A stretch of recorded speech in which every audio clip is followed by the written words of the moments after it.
जया किशोरी का वक्तव्य शास्त्र विरुद्ध। पंडित राजेश अग्निहोत्री भागवताचार्य।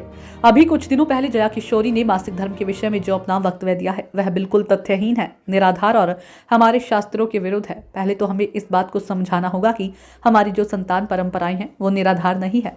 जो सनातन परंपराएं हमारी संस्कृति में है वो परंपराओं को हमारे ऋषियों ने बनाया है और हमारे सभी ऋषि अधिकतर गृहस्थी भी थे और वैज्ञानिक के साथ साथ उनके अंदर दूरदर्शिता भी थी। उन्होंने किसी परंपरा को या यूं ही बिना आधार के नहीं बना दिया। धार्मिक के साथ साथ वैज्ञानिक कारण भी हुआ करते थे। जब कोई स्त्री मासिक धर्म से होती है तो उसे आर्तव सूतक लगता है और सूतक में धार्मिक कार्य को करने की बात तो बहुत दूर की है, उससे किसी वस्तु को स्पर्श तक नहीं करना चाहिए। अर्थात सूक्त स्त्रीणा रजस्तधे कथ्यते असंख्य जिंतु संकीर्णा दिध्यासा मूल कारणम।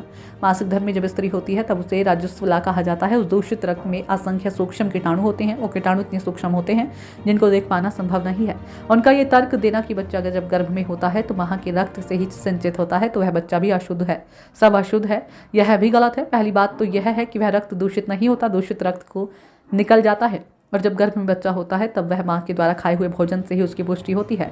मासिक धर्म में वह 3 दिन तक अशुद्ध रहती है। शास्त्रों में वर्णित है कि पहले दिन वह चांडाली, दूसरे दिन ब्रह्मघातिनी, तीसरे दिन रजकी के समान होती है और चौथे दिन सिर से स्नान करने के उपरांत शुद्ध होती है।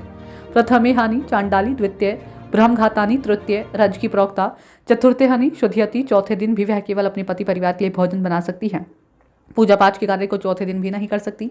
दंत्रयम शौचास्यत या चतुर्थहीन शुद्धिते पतियो ही केवल सादान पूजासु पंचमी। पूजा पाठ धर्म कर्म 5वें दिन ही करने की योग्य होती है। अतः जया किशोरी से मेरा आग्रह है कि निजी स्वार्थ के लिए जनता को भ्रमित ना करे। ये बात किसी और ने कही होती तो शायद मैं नहीं बोलता, लेकिन ये बात जया किशोरी ने कही जिनको हजारों लाखों लोग देखते सुनते हैं और इसका बहुत बड़ा प्रभाव पड़ सकता है। लोग भ्रमित हो सकते हैं। आप नियमों कितनी मानती हैं? मुझे इस बात से कोई सरकारी नहीं है, जो जैसा करेगा वैसा भरेगा, लेकिन आम लोगों को भ्रमित मत करो। मथुरा से भागवत प्राचारिणी समिति के संस्थापक और अध्यक्ष पंडित राजेश अग्निहोत्री भागवताचार्य।